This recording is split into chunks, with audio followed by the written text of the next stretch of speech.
I don't know where I'm going with all of this, but over the years, I've come to respect people like that a hell of a lot more than spineless individuals in suits and with bodyguards and flags behind them saying, we have to stand together in the face of terrorism when they're the ones doing it to us. Smart, it's the incorrect spelling. It's actually EVIL is the correct spelling of these screens. Who controls the thing that you see on that screen? I ask you, where does it come from? I'm not saying close your eyes. I'm saying open your eyes, see it for what it is. It is propaganda. Most of it is an illusion. We're being told this life is horrible. It's full of violence, racism, wars, starvation, whatever. Look out through the window. I can almost guarantee you, in whatever country you're in, nature is beautiful. But the thing is, there is this beautiful word called no. It's a magical word, actually, because if somebody says, do that, and you know in your heart that it's wrong, if you say no, it's completely non-violent. It's just like, that is not going to happen.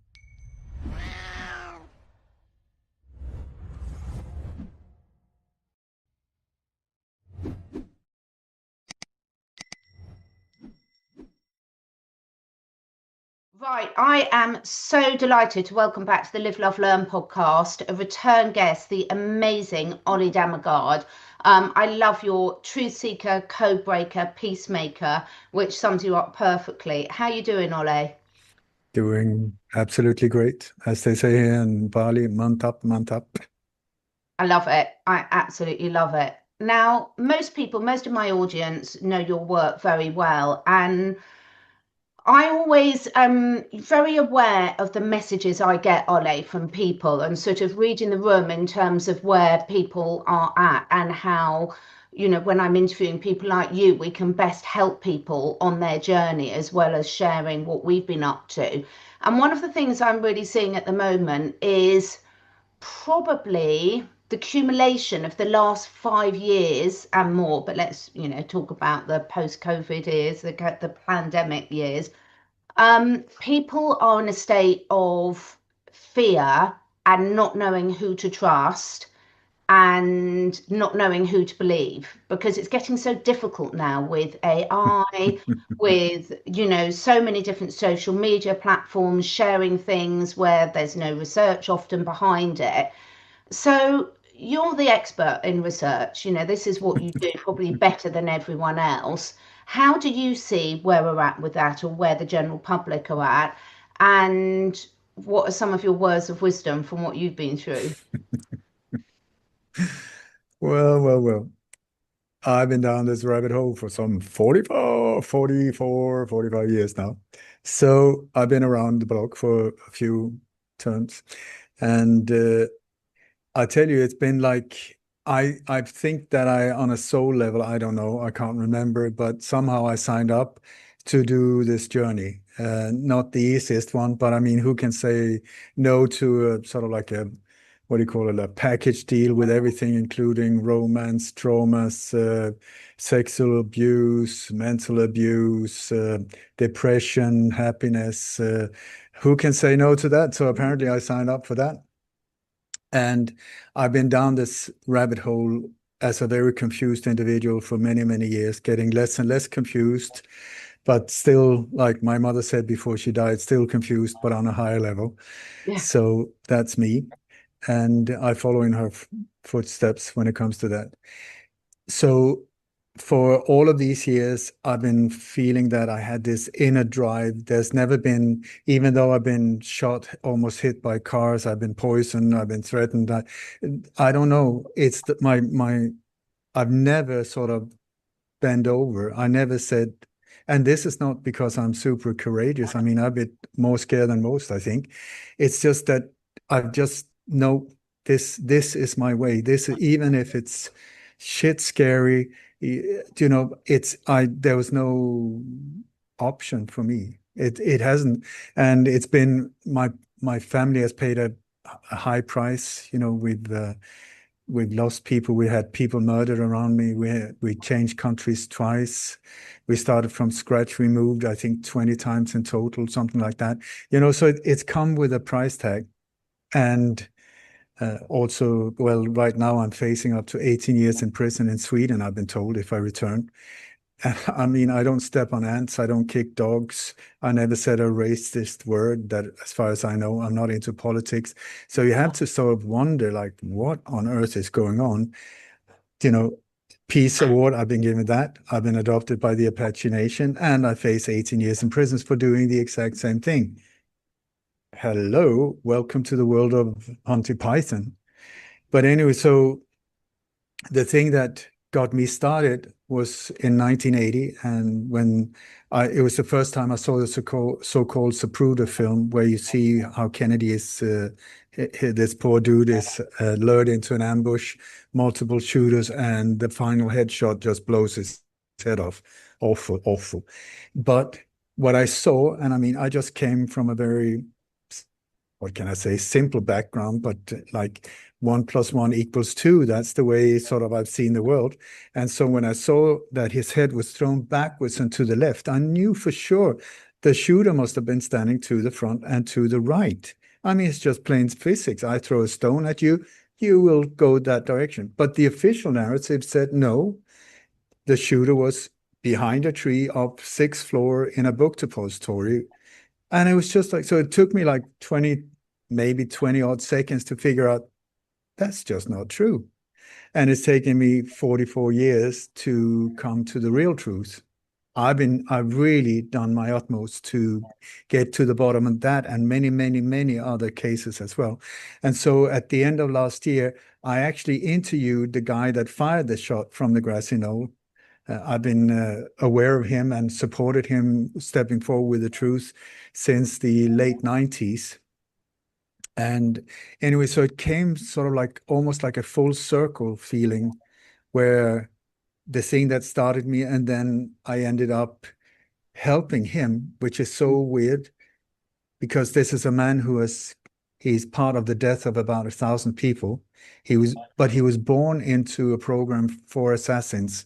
Yeah. So he's never gone to a normal school. Or from day one, his mother signed up for this.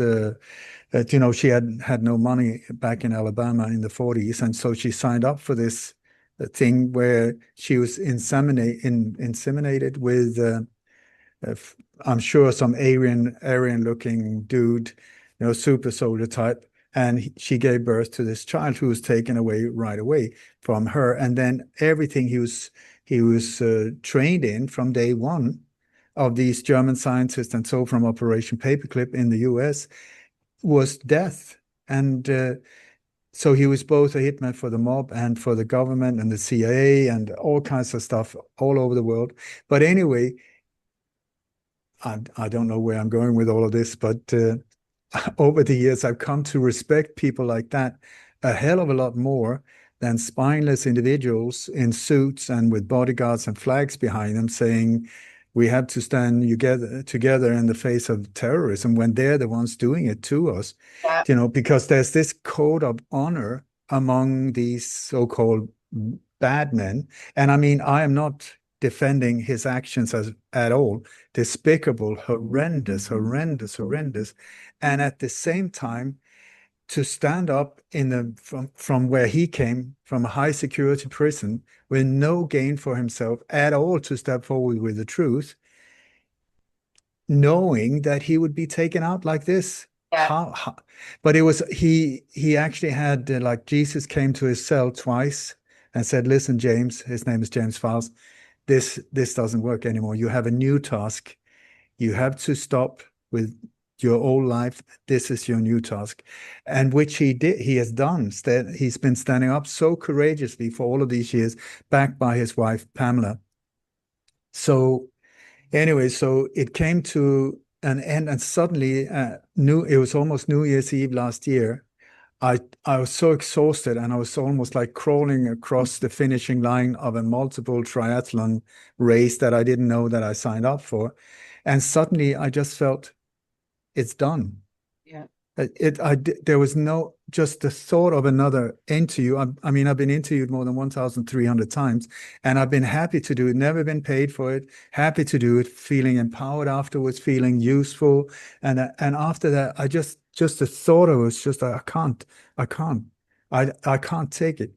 And so after that, we were invited to South Africa, of all incredibly beautiful places, where I was taken to different places where we had very close encounters with wild animals. Like, my oh my God. And all the time, the messages that came from these like blue-eyed lions, and like I had a 3-minute standoff with a giraffe, not standoff in an aggressive way, but just like face to face. I mean, it just blew me away, because it was all the messages I sort of felt in me was relax, Yeah. relax. And I had this conversation with a wilder beast. I named him Zebulon. He was standing, I think it was his last day on Earth, because he looked very tired. I think he didn't have it in him to run anymore. A bit like me, there was no power left. And so I managed to get up and stood next to him. It took me about 20 minutes to go backwards, pretending that I was not going there. And then I ended up standing next to him. I was just with my eyes closed. And suddenly I just had, like, in light blue, it just said, "Forward only love." And I just felt, wow, wow, wow. And to answer your question, at the same time, more or less, AI just jumped into action massively. And suddenly we saw the result. I mean, this is technology that's been around for a long time. We are now being handed over this whole thing to, get rid of our jobs and put us into a no thinking state where everything goes through AI. At the same time, incredible tool if used in the right way. But anyway, very obvious now, videos cannot be trusted. Audio cannot be trusted. Whatever comes on the screen in front of us cannot be trusted. I could be a clone of myself, or somebody had clone. Do you know, it's like, so from that point on, I just felt I don't want to be part of anything that I don't know is based on truth. Yeah. So I stopped I am not following anything. I have no idea about anything what's going on. I don't trust a single thing I see. The only thing I do is focus on my inner balance, do good, be good, and empower people. Anywhere I go, I still do interviews, but only like once a week instead of 3. And it's mostly this type of interviews where I feel that, it's not about, who put the bomb in the bomb, or who did that horrible thing or whatever. It's a matter of, okay, this is the situation. We have absolutely no clue what's going on, except that we're being taken for a ride. So what can we do in the center of the storm? Balance, balance, harmony, love, all of these things, and stop listening to this one. There's a reason why it's called mind control. It's not called heart control. They can't get to your heart. They can destroy your heart, but otherwise than that. So for me, it's like the journey from here to here. They call it the longest journey. And this voice here is very silent, but it's there. You just feel it almost more than words. And so it's a matter of silencing this one that can really get you into trouble, and is trying to make sense of everything. But if everything is based on lies, then don't listen to it. Don't let this one persuade you into doing something really stupid. That most probably is exactly what the ones that are behind the propaganda we're in the receiving end of wants you to do. So my sweetheart and I have decided to create a sanctuary for light-minded friends up in the mountains, in the jungles of Bali. So that's what I would like to say to people to answer your questions.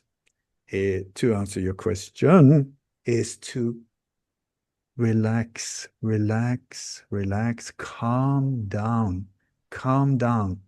Just because you see it, just because somebody tells you, or that it comes through a black screen in front of you, most of them called smart screens.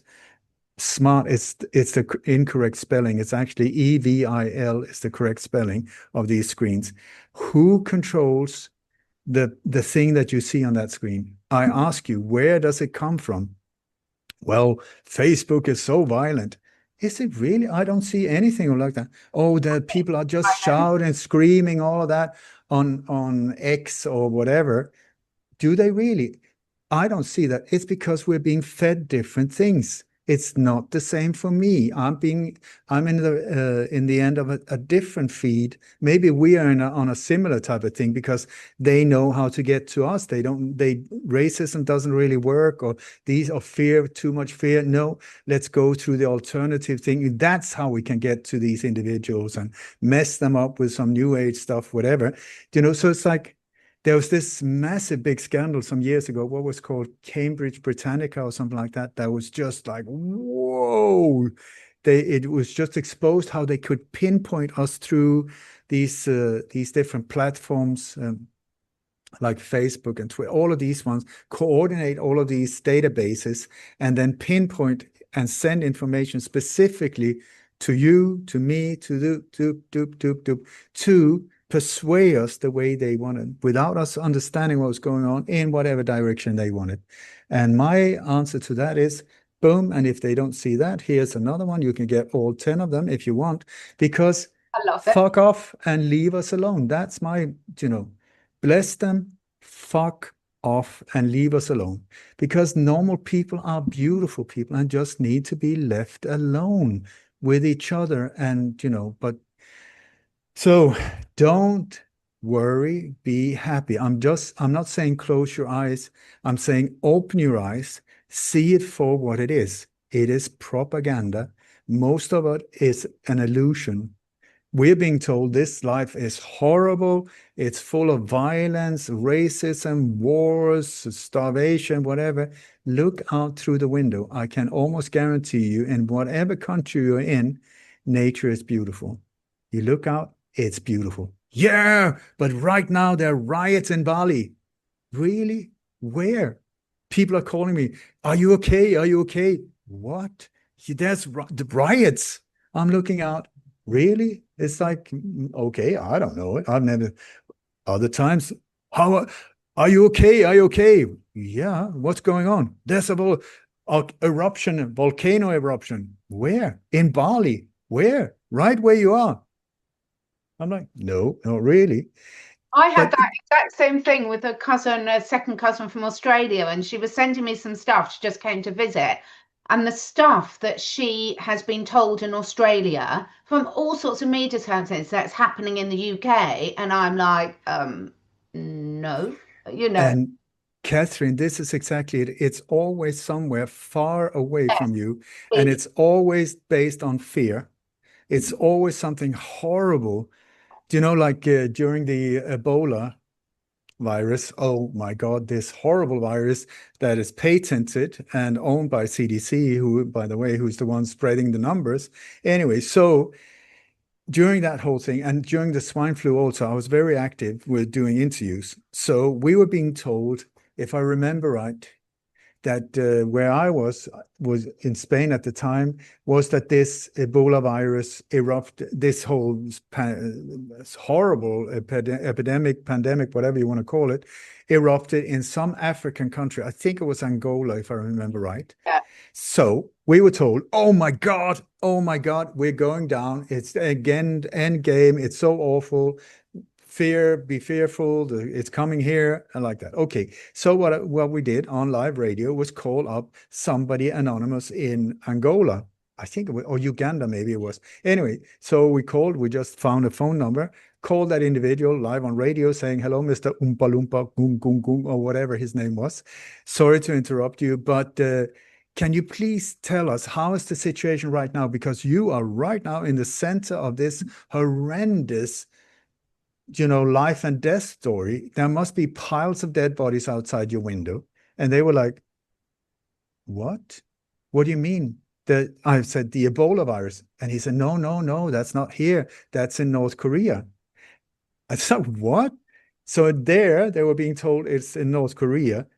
I never called one in North Korea, but I'm sure that they were being told, no, it's in Alaska. In Alaska. So it's always, so the chances of us being able to call someone like me in Bali is not that big, So most of us just say, oh my God, really, really? And then this fear, because it's one thing if it's once, but it's like if you're all the time being hit by these horrendous stories, and as soon as you put on mainstream media and many times in alternative media as well, it's just bad, horror. So I'm back to my famous fingers and I say, I am just not going to listen. I love it. And there's so many examples through that. I mean, I always find it absolutely hysterical because I get told about by so many different people that are now carnivore that vegans are so abusive and all you see is them screaming all over the internet. And I'm like, I haven't seen any. That's not on my feed, but it's on yours, which has made you go to. So anytime you've taken a life decision based on your perception of another group, be careful because exactly as you said, you're being fed that for a reason because they know that's your weak spot. So do you know, if sorry to interrupt you, but if you go to CBS YouTube channel and you have all of these news, boom, boom, boom, boom, boom, boom, boom, and then you go down and you start seeing the copyright for different things and who to contact and stuff like that. And then when it comes to video content copyright, there's a company, I think it's called not Verizon, something similar to that. There's no link, but you have to look for it. You go there to that website, it's automated AI generated news feeds. That's CBS News coming where the copyright is owned by a company like that. And so it's like you have to start seeing, whoa, wait a second. That means that I can't really trust that. I would say that if you have sort of like a normally active brain, you would think, wait a second. If it's generated like that, automatic even, maybe I should just take a step back and not listen to them anymore. And then you start seeing the others are very similar also, because with the same ownership, the same structure, this is where we come back to the power structure behind what's going on. And in the top, very few owners and controllers of media. In the US, I think it's 96% or more is owned by 6 owners. And that's book publishing companies, that's like magazines, that's radio stations, that TV station, all of it owned by 6 people. That is what you can have for a dinner party at home. That is a bit sort of unnerving, especially if you feel that, well, he's not really a Buddha type now, is he? Like, I don't get these Gandhi vibes when he starts talking or when they have board meetings. It's more like mob feelings, yeah, nicely dressed, but otherwise than that, look at his eyes. Holy crap. So you put 6 of those together, add a few Bill Gates and these type of individuals, time to worry. Or I would say time to stop taking the bullshit and let it in and affect you. Just step back and say, like, who was it? Saint Francis of he's what is it? This beautiful prayer. Please, Lord, let me know. Give me the power to see what is true and what is not, and the wisdom to tell the difference. And here we are exactly like that. We're being bombarded more than ever. So it's really a matter of like, whoa. So I would say, once again, to answer your question, if it's fear-based, let it go in there and let it leave you. If it's not fear-based and it can really empower you, then go forth, and see if this is something that can be of help, and sort of if I can assist anyone else with this information, because we live in an inverted reality. They managed to turn it upside down. So whatever you're being told through these channels are bad for you, please look into it. And if it's told that this is really good for you, once again, look into it, but do not let it enter into your body before checking. Yeah. Because all of these things that are being promoted, it's just like monster things. I mean, it's out of Frankenstein monster movies like that. You can't even make it up. Yeah. So I always think it's wonderful. Everything they try to ban, I really look into it and I thank them for it. That's very kind. I had no idea that cinnamon could do all of these amazing things that you're now trying to ban. It's upside down. What they're trying to sell you is made in a lab. then that's a warning sign in itself. You've raised so many great points there, and there's one of the things I wanted to ask your opinion. You are the experts on false flags, and a lot of the things that we are being really fed the fear of, wars in different zones, geoengineering, weather manipulation, killing loads of children in America, and God knows all. I mean, we've had so many examples of that, from Hawaii to the recent ones in Texas. In one respect, it's like forewarned is forearmed. So when you know some of their dastardly plans, you can make, as a family, better decisions to safeguard yourself. But on the other respect, I do wonder what your opinion is, that if we stopped reacting to these atrocities, would they stop having to do those sort of false flags? You tell me. Mm. But I think it's always like that. If you have a bully in a schoolyard, as long as people are afraid of this individual, it works. Yeah. And the day that somebody just says, it's not on anymore, well, then I'll beat the shit out of you. Well, you do that, I'm still not bending over. I'm not taking this anymore. I've had it. Then when that spell is broken, that individual just, I thought it was really amazing. I helped some people. I smuggled some people out of Iran during the war, and Yeah. they came to Sweden. These were people that were used to incoming fire into Tehran. They were used to bomb explodings and stuff like that. Okay, so they lived in a refugee camp in a suburb of a little small town where I lived. I brought them there. So anyway, so there was this bully that was walking around harassing people, and Swedes are lame. Sorry, Swedes. I love Sweden. Lame, and cowards, looking from behind curtains and like, ooh, like this. So this dude was walking around with an air gun, terrorizing that place. So my Iranian friends, they just walked out, took the gun away from him, sat him down on the ground, put one of them on top of him, said, calm down, behave. And then they became friends, and he started behaving. Do you know, it's like, for them, it was like a joke. Just stop the guy. I mean, but the terror, when you hear of serial killers, the Manhattan Strangler or the whatever, it's one individual, one ski mask, one knife, terrorizing, for instance, New York. Yeah. Millions of people in terror and fear. How ridiculous is that? Yeah. But this is the same balance when you look at what media is doing. We're being pumped fear. And when you look at it, this is why I went to many locations where so-called terror attacks had happened. I have really dedicated my life and put my life on the line multiple times to go on location and see for myself. Is the official narrative true?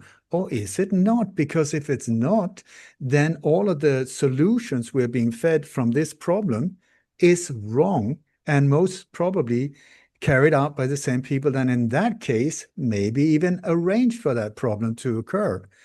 And I say, Catherine, I've been to hundreds. I mean, I've looked into, like you said, some people see me as a world-leading expert. So how much do I know about terrorists? How much do I know about Al-Qaeda, ISIS? I know more or less zero. More or less zero. I have looked very deep into these operations. How much do I know about NATO, Gladio operations, strategy of tension, random acts of violence against civilian populations? I am loaded with information. Loaded. How is that possible if the official narrative is true?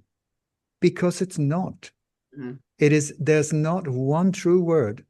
And it's when you go on location and you start looking and you start understanding the modus operandi, that's when you start, oh my God, we're back to the Wizard of Oz. Suddenly you pull the curtain and you see for the real truth. You don't just listen to the propaganda machine. You look at a spineless, old dude, which they're more or less all of them, some of them in a female body, but same kind of characteristics, horrendous. There's not one cell of quality in them, if you ask me. They're real trash. And but what can I say?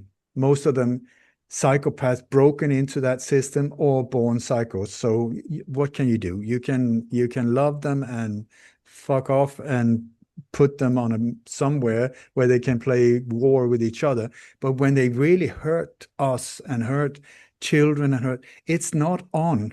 It needs to stop, and it takes courage. Once again, back to the bully in the schoolyard. Somebody has to stand up. Do you know, like many years ago, I was a bit bullied, not a lot, but I was a bit bullied when I was a child. So I knew what it was to be in the receiving end. Okay, so when I was about 18, I was out we were out partying. It was a Saturday evening, and there was this dude in this little city town where even the police feared him. He broke the arm of a police officer. He was a nice guy when he was sober. He was an absolute asshole when he was drunk, violent asshole. So this guy came and approached the two of us, my friend and I let my friend down. I left because I was afraid.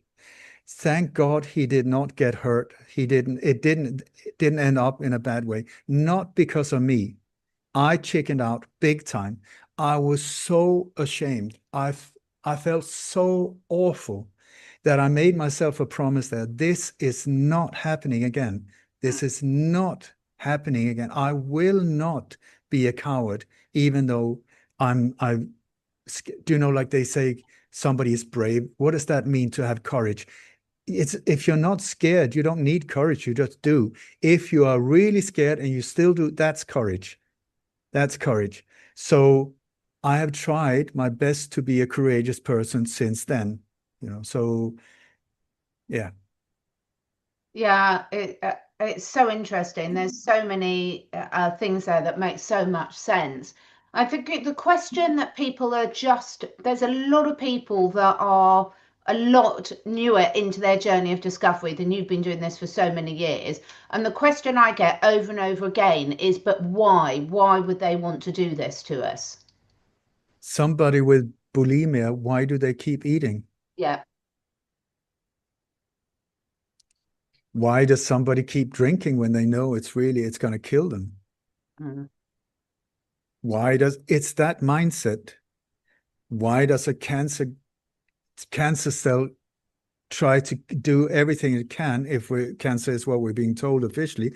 Why does a cancer cell do everything it can to kill the carrier, thus killing itself? You tell me. It's absolute madness. But it is the mindset of these individuals. I've had I do not want to say pleasure, the experience of meeting some of these individuals in the form of assassins, but also power-hungry individuals that are really caught up into that. And when you look in the eyes of these individuals, I don't see happiness. No. I see fear. I see an empty hole that will never be full. I see a constant need to feed this greed and paranoia. Who's going to be better? Who's going to, because they're sharks and they're swimming in shark waters. I don't envy them, but at the same time, they're the ones doing it to us. And as long as we let them do it, then we have to blame ourselves. But the thing is, there is this beautiful word called no. It's a magical word, actually, because if somebody says, do that, and you know in your heart that it's wrong, if you say no, it's completely non-violent. It's just like, that is not going to happen. Well, in that case, it's still not going to happen. I am not going to go against my heart. I know it's wrong, so I'm not doing it. Well, in that case, you will be punished. Well, punish me along. I'm still not doing it. And then in the end, it comes to, in that case, You will be killed. It comes to a point where you have to look yourself in the face. I'm not saying you have to be super extreme, but in another way you have, because you are the one who have to live with you. And if it's in a situation where it really matters and you fail, who is the one feeling awful afterwards? You are.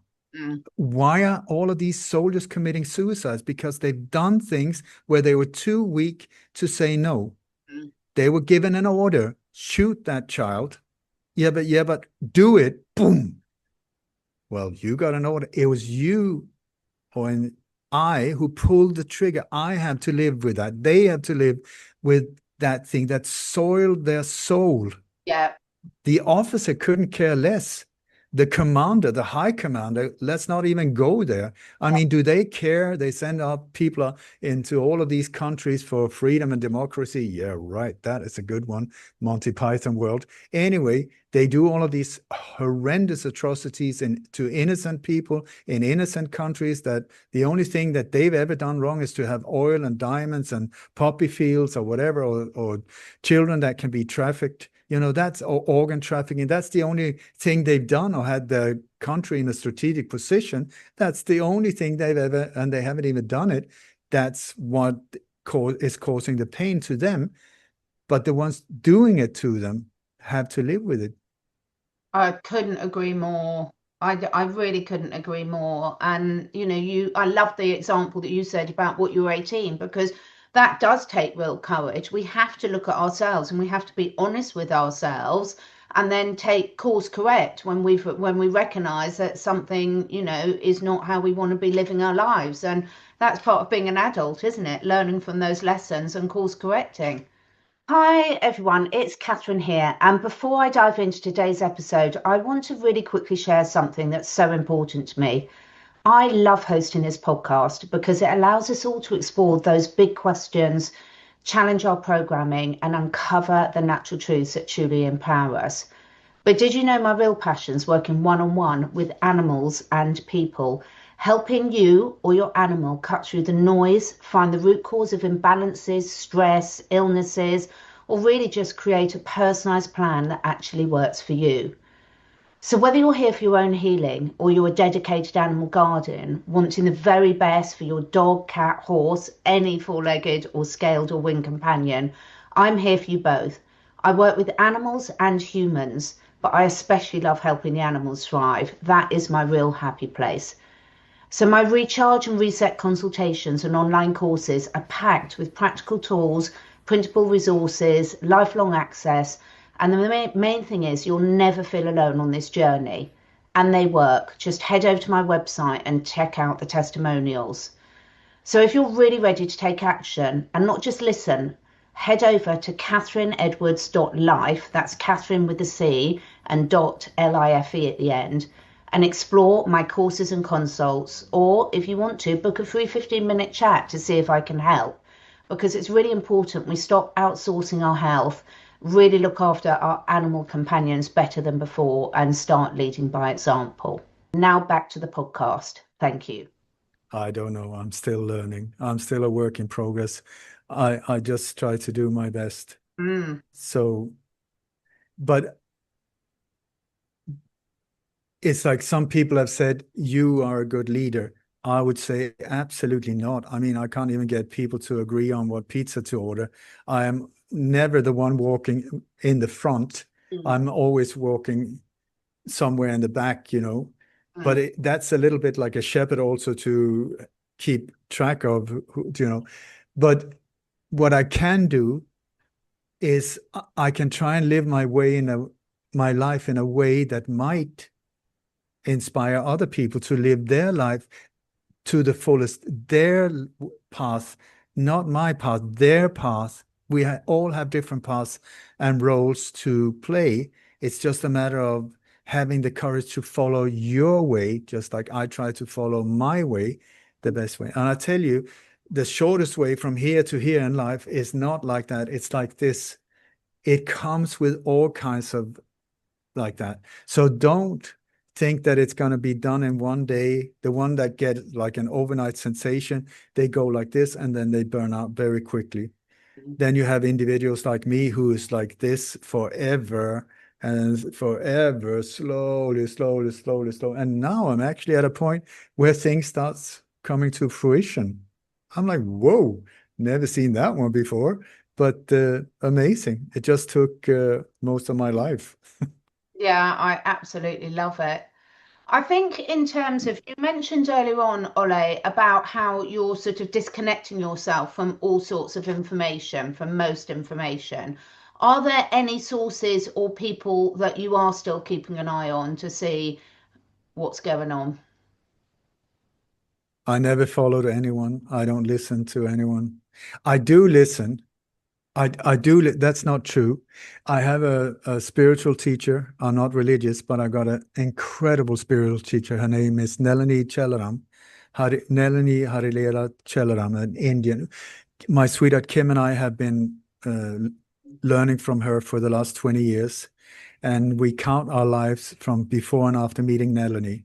It's I've never ever met an individual like that who wants nothing from you and who lives by example. She is a hardcore, amazing individual, human being that meets any kind of challenge with a smile. And I mean, she's just, it's, I'm in awe of her.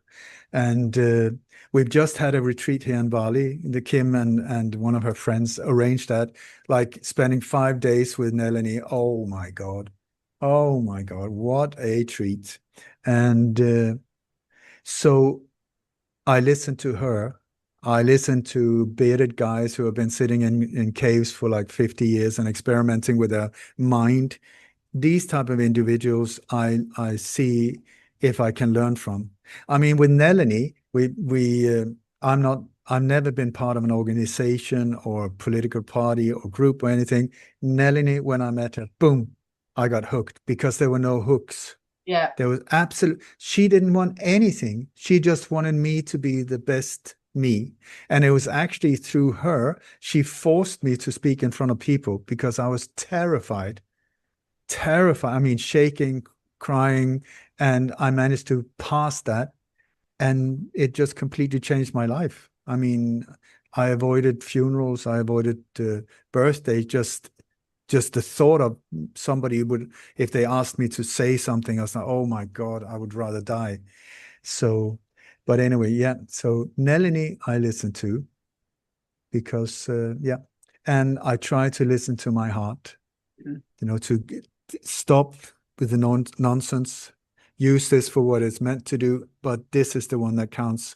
And I know what is right and wrong. Like just a few days ago, we live in a Balinese area. It used to be a red light district. It's a bit worn down. We have this place that is beautiful, like a little oasis in the middle of it. And there's a wall around it. And my daughter had been hearing that there was some kind of animal on the outside, the animal sound. And so when I came home, she said, Dad, can you just come with me? And so we went out there. I didn't know what kind of animal it was, but it sounded like strange, but somebody in need. So she had brought a machete. It's a jungle area. So I started chopping my way in through that whole thing. And she was like, don't go bare feet, don't go.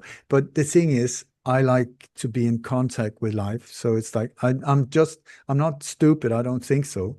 Well, ask Kim, she will maybe say something else. But I try to be like sort of streetwise. But at the same time, I am bare foot. I am going in there bare feet, just not stepping on scorpions or snakes, hopefully. Anyway, otherwise than that, we found a kitten. There was a little kitten that had been dumped. I mean, it was tiny. It's tiny. I think maybe just a few days old. And it was black. And I think here they're very superstitious. And black cats have a bad rep, that some people think that they're evil spirits in them. So I think I'm speculating. Maybe somebody said, for the sake of my family, I would put you I believe in reincarnation, so I'll just put you there. And hopefully somebody would come and eat you fast so you don't have to suffer. Anyway, we got this little thing out, and people in this house had said, absolutely not. You cannot take an animal in here. And in my world, yeah, that is so gonna happen. Mm, I am not gonna leave this one out there. mm. It's coming in. So very peaceful, little discussion, or not discussion at all. I just waited for the automatic no to go over, and then it's happening. Bring in the little one, and now everybody loves him. And it's going to affect so many people in a beautiful way. It's a stunning little, tiny, tiny, tiny individual that has entered into our lives. So the thing is, when life calls you in the form of whatever it is, whatever it is it right or wrong? Would it have been easier for me not to go and pick it up? Yeah, because now we suddenly have another one to take care. Do you know, it's like it's a whole lifelong commitment. Mm. Would it be easier not to listen? Yeah. Would it be a lot easier to just let it get eaten or whatever? Yeah. Is it the right thing to do? No. So ask your heart. The heart says, boom, go. That's how I try to live my life. And then things happen and all kinds of nonsense happen. I get confused by my brain. I go into defense mode. I feel attacked. All of the get out of the nonsense, back on track, let it go, let it go. It's ridiculous to even take it personally. And then get on with it and try to stay as focused and in balance and pure as possible. I absolutely love it. And I've got 5 black cats and they all fight. So, you mentioned earlier, and I think this is such an important point to help anyone that's listening this about the messages, some of the messages that you got when you were in nature. You're always in nature, but your special trip that you had to South Africa. And I think sometimes as humans, we look for the complicated solutions when actually the real solutions that help us the most. I get told all the time, Ole, oh, you shouldn't have so many animals, there's such a tie. But they give me so much and, help me make much better decisions in all aspects of life. So this connection to nature, which leads us on to your new project that I really want to ask you about, how important is for people, because many people say, yeah, I know that, I know I should ground, I know I should connect with nature, I know I should consider other things rather than humanity, but they don't actually go out and do it. But I don't know what's right or wrong for other people. I just know I like walking bare feet. That's just it. I mean, I climbed mountains bare feet. Is it clever? I don't think so. Did I get hurt? Yeah, but it just felt good. So I don't know. People say stuff and it's good to be grounded and it gives you like different frequencies. I have absolutely no idea. I just know I'm walking bare feet. Boom, that's it. Get on with it because I choose to do it. So I can't advise anyone else on this thing with animals. I mean, some people hate animals. Fine, it's not their path. You love animals and it gives you something. I do too. So it's just my path is to take care of that one. Somebody else's path was to drop it out there. So I can't judge that person. Maybe they're trying to protect their family from bad spirits. So who am I to blame? It's just the way I see it. I don't think there is a bad spirit in that tiny little kitten. So, and even if there is, I will bring it in and hopefully thank the spirit so that it will leave. Here in Bali, it's really interesting because the dark and the light is very present here, and all the temples they're not religious, but they live in a stunning way, stunning way. I get so inspired. The beauty of the way they connect with life here, it's just beyond.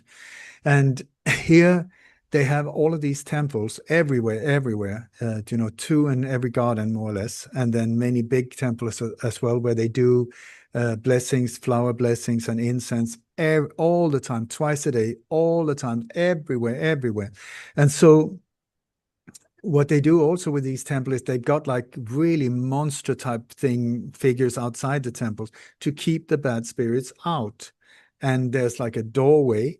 And then the thing is that they do a deal with the bad spirits saying, listen, we really appreciate you for being part of duality, plus and minus, both are needed to have so that we can have this incredible opportunity of either becoming a serial killer or a saint. It's up to us. But it's in this duality that we can't have the choice. So anyway, so they say, if you are kind enough to stay outside, we will feed you, we will thank you, and so on. And please leave us alone. We will be on this side and our family's health and everything will be on this side. And thus, they try to make peace with the dark side instead of fighting it and keep it in balance. I think that is really beautiful. So what do they feed them with? They put like flower offerings and stuff there as well. I'm not completely sure. So, but on these, when they do the blessings, they're often like cigarettes and biscuits and other stuff like that as well. The ones that eat them are the dogs and the birds. But anyway, so at least it seems to be working. Boat pinned out there. But Catherine, do you know another thing I love with this island? They got like once a year, they got what is called Oga Oga. And then they got what is called Nyepi. And at the Ugo, yeah, I think it's called Ugo. They have one day when for months, they've been building these incredible sculptures, horrendous monsters, like big, massively big, where like there's 20, 30 people carrying them. And it's like monster women that are eating babies and blood stuff. It's horrendous. Anyway, so there's a lot of banging going on and all kinds of stuff and thousands of people in the street. What they're trying to do is get the evil spirits into these sculptures, and what they do then is bash them and burn them. And then at the end of that day, it's a lot of noise. They go in the crossroads and bah, bah, bah, bah, bah, with the pans and pots and all kinds of stuff. Horrendous noise, like this. And then it comes to midnight when they've taken away all the monsters. And then suddenly there's 24 hours of absolute silence. The airport is closed. No TV, no radio. You're not allowed to go outside. You cannot put the lights on. You're not allowed to cook. You're not allowed to make any noise. And the whole idea is that the bad spirits, when the sun goes up, it's absolutely quiet and empty. There's no people left. And so the bad spirits go, oh my God, they've left. That's no fun. Let's go to the next island. And so the way they see it is that bad spirits leave. And then after 24 hours of absolute silence, boom, we're back. The airports open up and stuff. Nyepi, it's called. And that day, it's very interesting. I mean, the energy is just so peaceful. No dogs, no rooster, no nothing. It's just. So that was exactly where my memory went. It's been like one of the dogs would bark or something. Nope. No, they don't. Not that I know. And then they got like temple guards that are walking the streets because sometimes, like stupid tourists, drunk Russians or something like that don't really respect it. They got out in the street and the way they see it is that they risk all of us, to keep them there. So it's like, get indoors. And last year, I had a water leakage on that specific day. So I had to get up on the roof and the neighbor was just like, get down, get down. Oh, timing, not good timing. Typical. So tell us about your new venture and why this is so important to you. Well, I know this has been a calling of yours for a while, but why now? Why here? Okay, so about 25 years ago, my beautiful sweetheart, Kim, who's been on your show, and we started having this dream about creating not a community, not a gated anything, not a village, not a like ashram or anything that has to do with meetings and people starting arguing, and not at all. I've seen it go like this and boom, so many times. Alpha egos takes over it, and it's just no arguing, absolutely not. So what we have been thinking about is to make like what we call a neighborhood, like a sanctuary of light-minded people, light-minded friends, not like-minded, light-minded friends. Small egos under control, massive big hearts. Very important. And with a mindset of giving back and just in balance with the locals and with nature, with each other, and with animals. It really has to be this thing. I've never seen it succeed. That just because it's difficult doesn't mean that it's impossible. So anyway, so we were thinking like we want to get off into the back to nature, but we don't want to be alone, so to have an area where it's like a neighborhood. So instead of me having to like travel 3,000 miles to come and have a coffee with you, you would be just like walking distance. I'll just pop over and have a coffee with, or maybe a tea with Catherine. I'll be back in an hour or two. How cool is that? And so we've had this thing where the idea has been anything from us living on our own up to 22 villas and all of that. But we're not builders. I hate being in construction or organizing anything like that. So over the years, we've been trying in different locations here, and we even made drawings of our house the way we wanted it, but I could never fit in the walls. Everything, but I couldn't fit the wall. And then when we came to Bali, there's so many places with no walls at all. So I thought, oh my God, we're here, and nature. So for the first time, this feels right. And we were thinking about it, and then COVID, or the whole operation started here with lockdowns and stuff. So we thought, oh God, this is, it can flip so easy, so fast, and to involve other people. So anyway, so that we passed that one, and then suddenly here, just like 3-4 months ago, we would through a friend of ours who knows a Balinese healer who he's an addict when it comes to owning land. He wants to own land so that he can plant trees and make sure that the monkeys and the birds are fine, and keep it, so that Bali doesn't get raped and swallowed up by the rest of us. So we met up with this man, and we went around on a scooter. We told him about our dream. He said, I might have a place for you. And so we looked at many, and in the end, we found this place.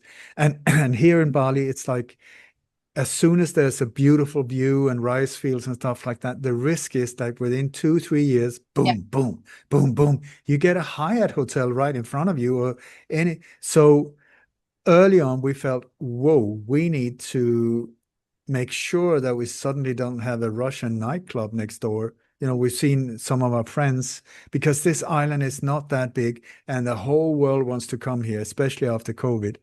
So this place is on the side of a mountain. It's steep. I'm telling you, it's steep.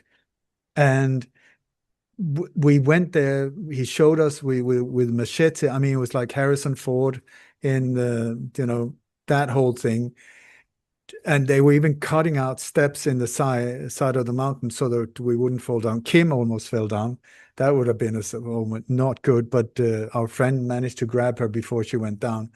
But anyway, so not easy to get there, but at the same time, it also protects the view, and that nobody else can get there. And this view, Catherine, the view, oh my God, it's just absolutely mind-blowingly beautiful. And it's up on a mountainside, and then there's a valley down below, and we can see the sea in the distance, and there's 3 volcanoes to the right. It's just, and then the feeling when you're there, I mean, I'm not well, at least I say I don't feel energies, but I think I do. Yeah. Because when I'm there, yeah, I just feel, wow, wow, wow. And so we found and decided on that plot, and we put down a down payment for it. Here you can, but it's very hard to buy freehold.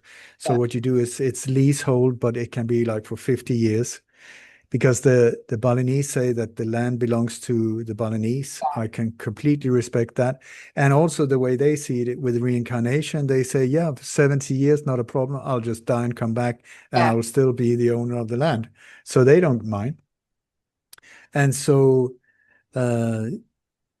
we decided, and thank God, we have a friend here, an American woman who's been living here for some 40 years, and she's an Indonesian citizen. She was married to a Javanese man, and she's a super entrepreneur and very switched on. She was one of the people that knew about me when we came to Bali and got in touch and opened up Bali for us, that put out the red carpet, like we were welcomed, like incredible. And so she has always wanted to do a thing like that, but never wanted to do it on her own. Yeah. We always wanted to do this, but not alone. And she has all the knowledge and the experience of 40 years of all of these difficulties and traps and different cultures and language problems and what. So the combo is made in heaven.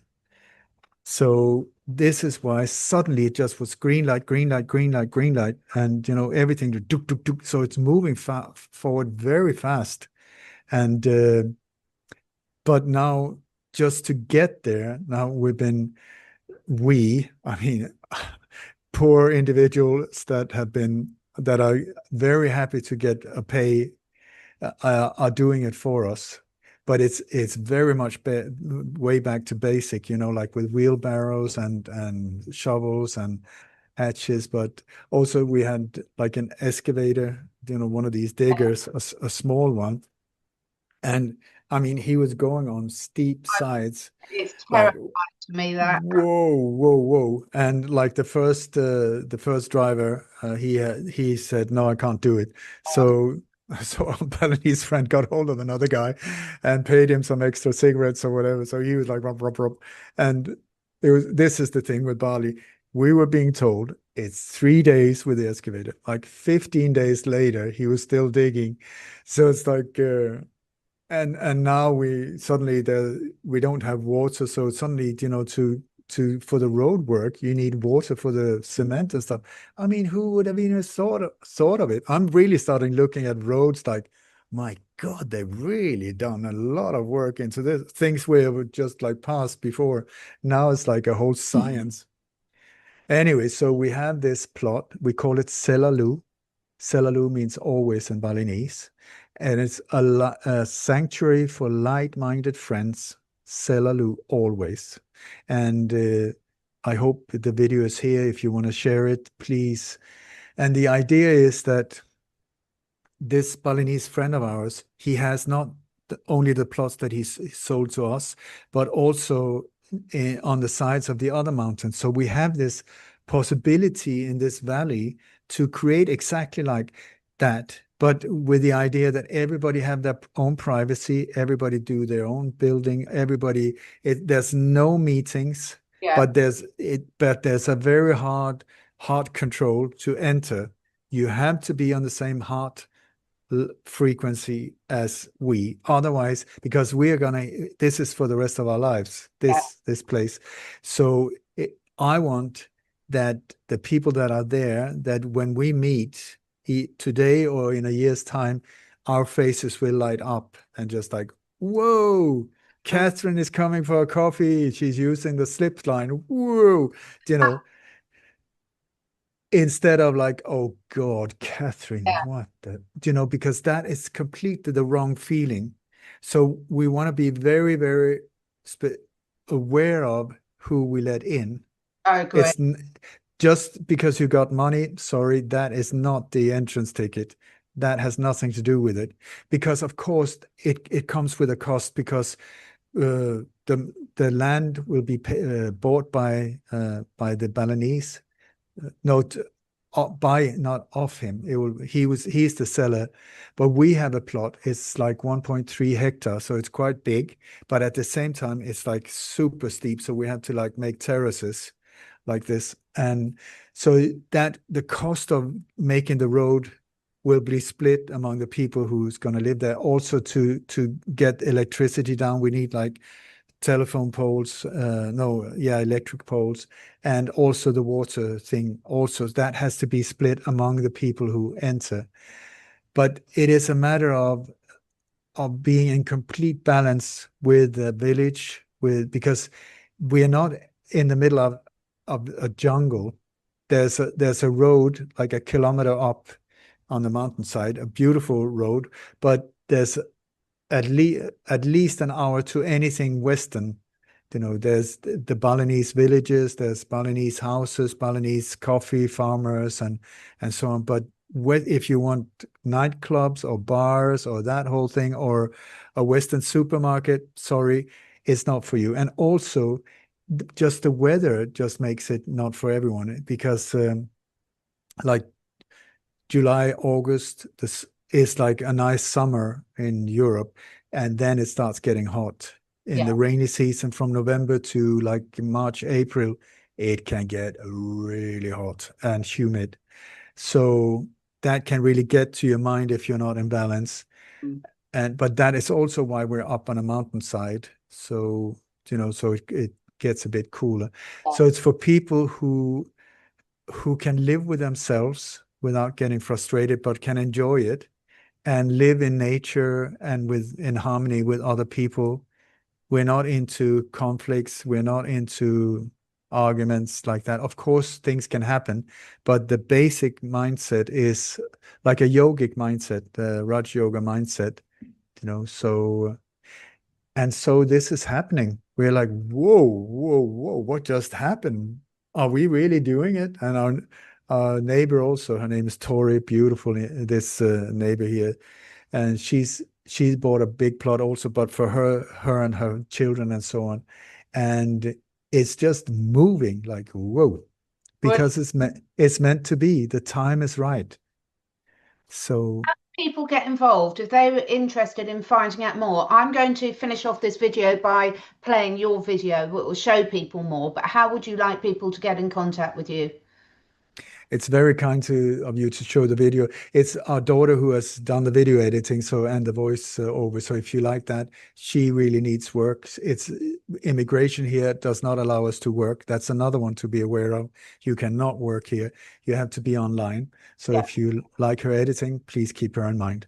But otherwise than that, it's uh, there's my website is lightonconspiracies.com, and there's this specific page called Selalu, and there's the video, but also possibilities to support this project if you want. It is so appreciated, I tell you.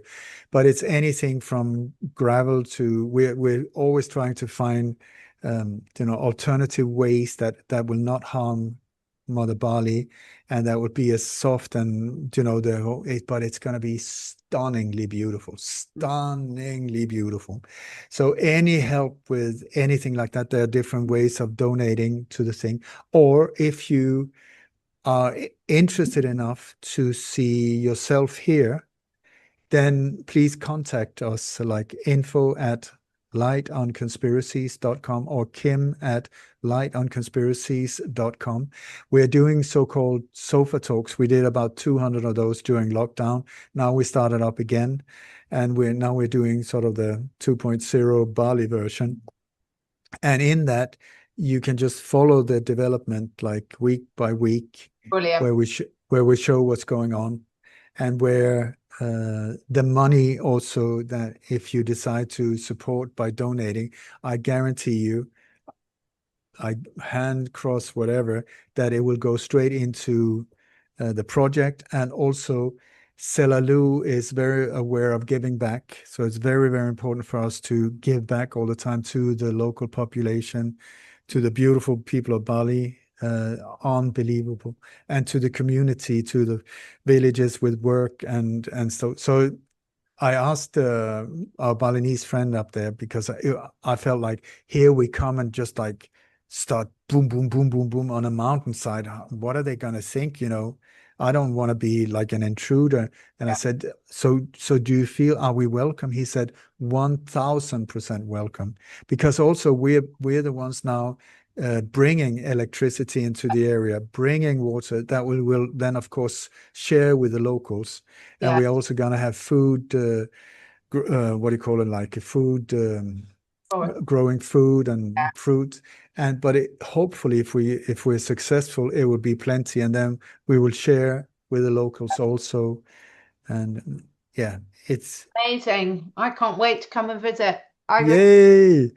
No, so it's like, because maybe you want to be part of it, and there's this possibility, of course, to maybe you don't have to live here full time, but to have like a place there that you can come and go, and also as a bug out possibility if things go wrong, because I don't know if you've checked out Europe lately, but it's sort of like not the most positive development right now. So as a possible investment in the future, could be good to just say, listen, I'm out of here, whoop, and then have something ready to welcome you. Mm. Or if you want to come here full time. So we have, I think we got 4 possibilities on our plot for other people to enter. We're going to be very, very aware of our Mm. plot of paradise, but there are all of these other places that on the side of the mountain that where it can just become like a place, you know, where you just feel like a big hug, and that's the idea. Whoever you see there's like yay, yay, whoa, and then keep it like that, because this is what the Balinese do as well. Every single day, the prayers, all of these things to lift you, lift you, lift you, keep your soul high and your heart open, and all of these things like that, and then meet life like that, and then that makes a beautiful harmony and life. Yeah, amazing. Absolutely amazing. Thank you so much. I have enjoyed this discussion so much, Ole. I think it's such a great indication of where we're all going and the shift in energy and the shift in focus and on what really matters. So I really, really appreciate that. Anything else you want to leave people with? I want to say, stop whining, start shining. Don't worry, be happy, be bold, empower your no so that your yes can be pure as well. Be brave, be brave, be brave. You know in your what is needed to be done in whatever situation it is. And then also I have this prayer that I got from Melanie many years ago. It goes like this: may the entire universe be filled with peace and joy, love and light. May everyone, and especially the ones who hurt you, especially the ones who hurt you, be filled with peace and joy, love and light. May the light of truth overcome all darkness, so victory to that light. Like I said, I'm not religious, but the thing is, these assholes and super psychos that are messing with us, apparently we need them, because without them, we would still do no, we wouldn't react, we wouldn't evolve, because we're too lazy to do it without some fire under our butt. So we indirectly have to thank them for being so awful that even we start saying, oh my God, this doesn't make any sense. There must be some other way than dear Mr. Klaus Schwab with a German accent. I mean, how obvious can they make it Just so start. that we It so is. it's like it's Monty Python. So get your thumb out of your butt, get off the sofa, and do your thing, whatever that is. Whatever gives you goosebumps is the road to go. Whatever that is, if it's make the best cookies or be a whatever carpenter or helping disabled children or stupid individuals like myself, whatever it is, whatever gives you goosebumps, that's the road to go. Is it going to be easy? I guarantee you not. It's not going to be easy at all, because then you would be bored to tears. But it will be your way, your way, your way. Your heart will tell you, and your feelings will show you. The feelings are like a GPS. So you follow the goosebumps. There will be obstacles. These are just there to say, are you sure, Catherine? Are you sure that this is the way you want to go? So the obstacles will come through people that are close to you. They will say, you are mad. No, that's wrong. What has happened to you? Are you part of a sect? You must be insane. There's no money in this. That will come automatic. It's part of the software. Bum, bum, bum, bum, bum. And then you say, but I am sure I want to go this way. And then you continue. So that's the way to go. And then the way to check yourself if you're on track is your feelings. Mm. If you go into so-called negative feelings like anger, despair, frustration, that shows you, listen, Catherine, listen, Ole, you are off track. You're off track. It's gently saying, get back, get back, get back, get back. Then you start feeling empowered and boom, you're on track. the goosebumps come back. Thank you so much. You follow the positive feelings. I'm not talking about pretending. I'm talking when you feel empowered, when you feel inspired, in spiritus, when body and mind aligns, spirit enters, and are showing you the way. Boom. That's the way. So use the negative feeling. Boom, boom, boom, boom, boom, boom. Yep, I'm on the track, but I don't know where I'm going. No, that's the whole point. To find out the meaning of life, you had to go and find the meaning of life. There's no manual. They did that deliberately. They just rebooted your brain, oh God, and took away the manual from you, and then put you off your feet, and off you go. Welcome to this world of confusion. So stop whining, start shining, and that's about it. I love it. Thank you so much. Everyone stay on and watch the lovely video that we're playing out with. And thank you so much, Ole. Can't wait to do this again. Take care. My absolute pleasure. Bye. And come and join us, Catherine. I know. I am. You will be a perfect candidate, I'll tell you. I would love it. I have to have one. So I'm not sure how they'd make it. Mind you, Charlie's from the Shetland Isles, which is like this, so he might manage. So, yeah. Take care, everyone. Bye. It's like a ghost town here. I'm just sitting, waiting by the gate, saying goodbye to Spain for I don't know how long. While the world locked down, they opened up a whole new way of living. Kim and Ole, a Scandinavian couple who left Sweden behind in year 2000 for Spain.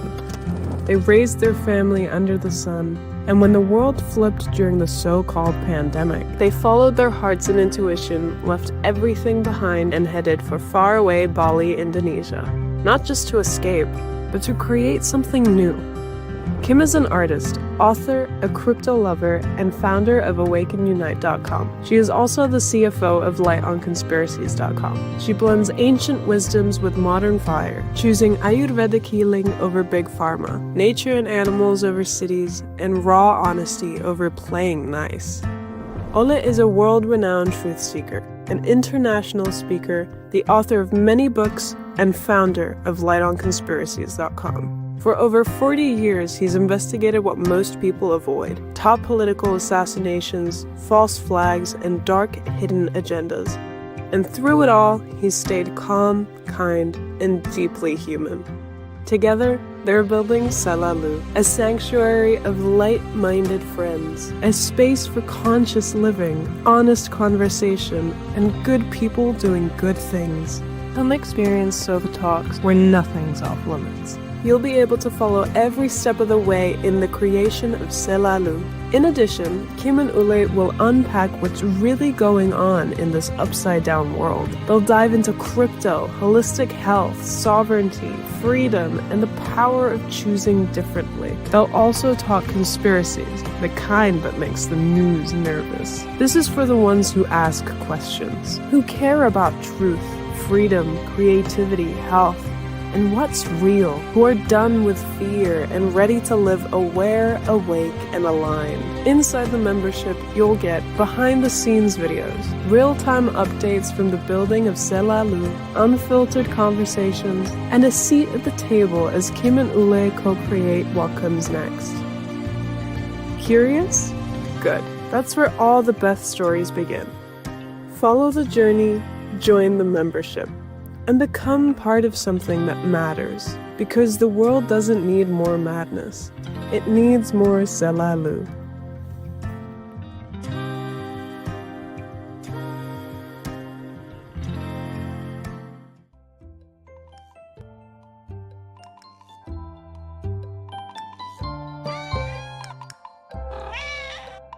Thank you so much for taking the time to listen. And if you feel inspired, please do share with your friends and family.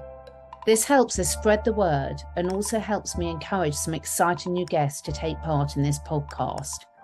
And above all, stay curious and stay free.